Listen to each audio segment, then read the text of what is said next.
Hello, I'm Ileana Piña. I'm the quality chief at Thomas Jefferson University, which is right down the street. We are in Philadelphia. I'm lucky enough to have my good friend, Dr. William Abraham, who's a distinguished professor at The Ohio State. We know better not to say Ohio State, in cardiology, and has been a part of a lot of different trials. He's truly a clinical trialist.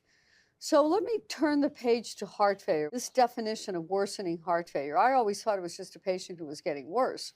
But if that patient gets admitted to the hospital, it truly changes their trajectory.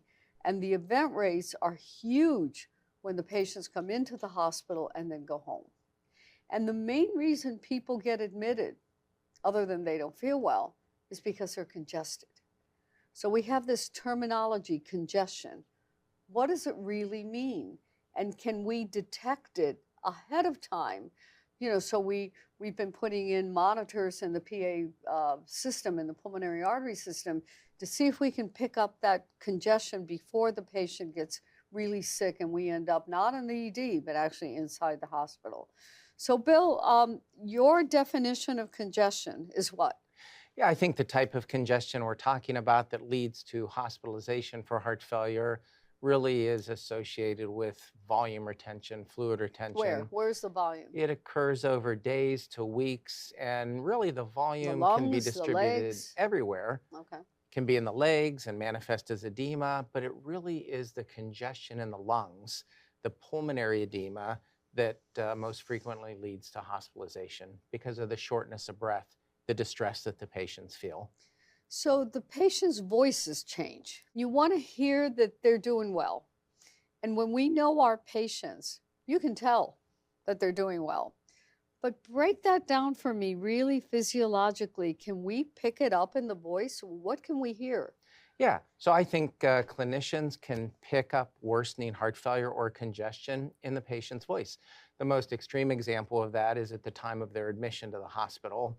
It can be very dramatic, but even if we are simply interacting with the patient by telephone, we often hear these changes. It can be a change in pitch or tone, in speech dynamics. You can sometimes hear the breathlessness of the patient as well. I think it becomes more obvious when they're really breathless. You know, they can't speak and breathe at the same time. That's that class 4, Absolutely. New York Heart class 4.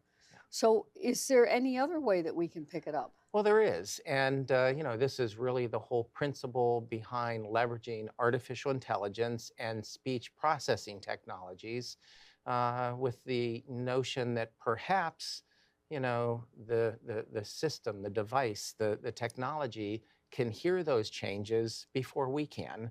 And even if we could hear them some of the time, we're not talking to our patients every day. Right. So the technology listens to the patient's speech every day and compares that to their usual stable baseline, looking for changes or deviations that are indicative of a congested state. So the patient is actually speaking and being recorded? They are. Is that how you do it? They are. So this is a smartphone application. It prompts the patient each morning to speak 5 standardized sentences. Oh, really? Can you set the sentences or they come standard? They come standardized. Yeah. But within each of those sentences, there are at least 20 features of speech that are assessed. So 100 features of speech assessed every day in each patient. Over time, thousands, tens of thousands of speech measurements are made. And that allows AI algorithms to have a very high degree of fidelity in differentiating the wet from the dry state. So I'm pretty dumb about AI, but I know that you have to have a repository of data that can start learning from whatever. This is congestion we're talking about. Could be anything that starts learning. What's the data sets that exist for this? Yeah, so the data has evolved over the last several years, first with a study done in patients hospitalized with acute decompensated heart failure, differentiating wet from dry in the hospital. and then went on to studies in heart failure patients with hemodialysis to begin to develop. That's an interesting group, the hemodialysis group, because in between sessions, exactly. they get congested. Exactly. Yeah, yeah. So that study was designed to begin the development of what's called, in the AI parlance, the detection engine, all of the magic of the AI that looks at this. And in the current study that we just presented at the AHA meeting here in Philadelphia, we studied two groups of patients, a development group and a tester validation group. In that development group, we used a variety of conventional techniques, statistical based, as well as machine learning, in order to further develop, refine, and then in the validation group, test this technology. So if you detect that, would you bring the patient into the hospital or you bring them into the clinic? How do you handle that? Yeah, so I think that there are a variety of approaches, but this is certainly one of the things we need to learn more about as we go forward with next clinical trials.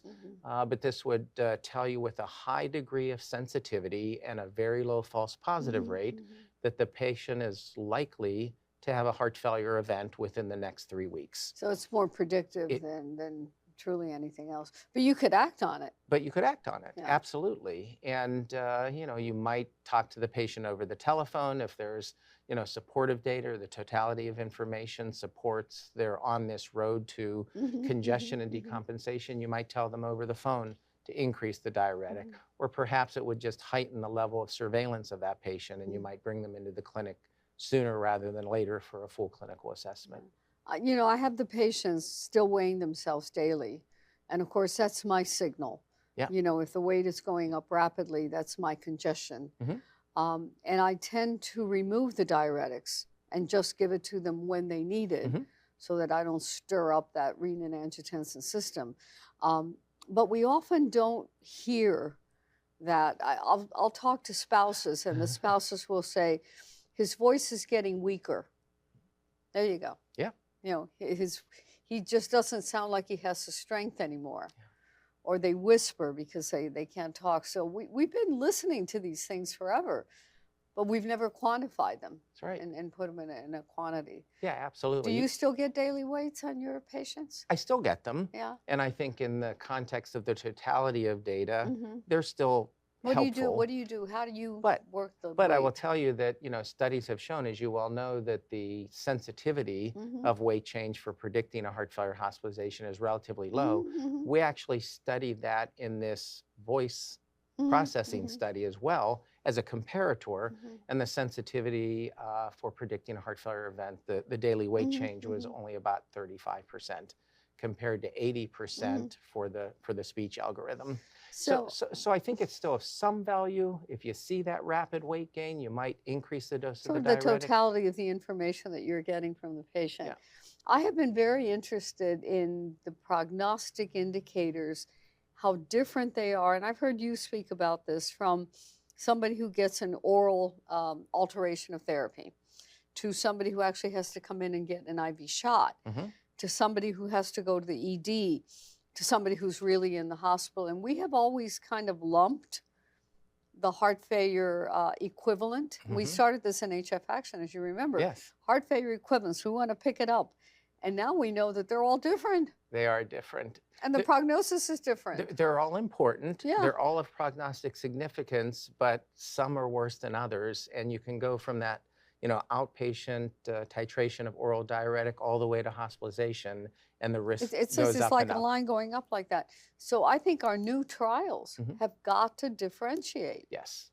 Because we know that the event rate in total is very large with this worsening heart failure, but you've got to divide it up. Absolutely. So somebody who gets just an oral augmentation, which they do in Europe a lot, is a lot less safer than the person who has to actually come into the ED and get a shot even if they're sent home. Yeah, absolutely. But that's what the clinical trials teach us, right? If we delve into it. Yes. Wow, this is cool. We're in a new AI space. Absolutely. Yeah. I think it's the future, and I think the good news with tools like this that are diagnostic or can help us remotely monitor patients is that they really inform the physician. They don't replace the physician. You still need the physician in the loop as the decision maker with what to do with this information. And you need to listen to the patient. We had a session here on the art of listening, Ah, which is very important. I want to thank you for great. your time here with us today. So I hope you join us here for our next time together, where we want to teach our cardiologists and our non-cardiologists how to better take care of patients. Have a great day.